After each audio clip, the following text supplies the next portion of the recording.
संचार करने के लिए इस लखीमपुर खीरी के माध्यम से और कबीर आश्रम से जुड़े हुए सभी मठ और मंदिरों के माध्यम से इस भाव का संचार कर रहे हैं।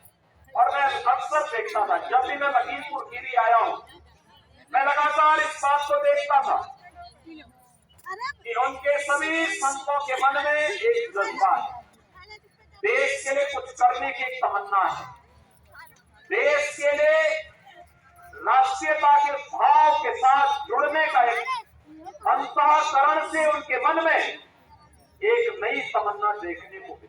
मैं अक्सर देखता था, मुझे गोला कई बार आने का अवसर प्राप्त हुआ, लखीमपुर खीरी में 5 बार आने का अवसर प्राप्त हुआ। बाढ़ की समस्या से जूझ रहे लखीमपुर खीरी में आपने देखा होगा, अच्छी सरकार होती कैसे समाधान होता है। इस बार शारदा नदी में हम लोगों ने बाढ़ नहीं आने दी, बरसात पिछली बार से ज्यादा हुई। रोमी साहनी जी उस समय बहुत चिंतित थी, कहते थे क्या होगा। हमने कहा ऐसी व्यवस्था करवा देंगे कि बाढ़ भूल जाएगी आना आपके जनपद में। और बहनों और भाइयों, आपने देखा होगा, हमने पूरी नदी को चैनलाइज किया, चैनल बनाया।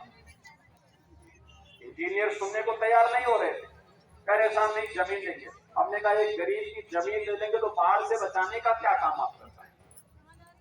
अरे जब उसकी जमीन ही चली जाएगी, गरीब के लिए तो जमीन ही सब कुछ है।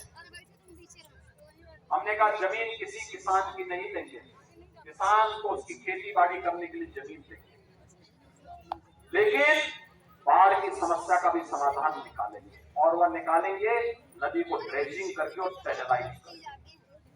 आपने देखा होगा, हमने ड्रेजर मंगवाई प्रयागराज से, मैं स्वयं मौके पे आया।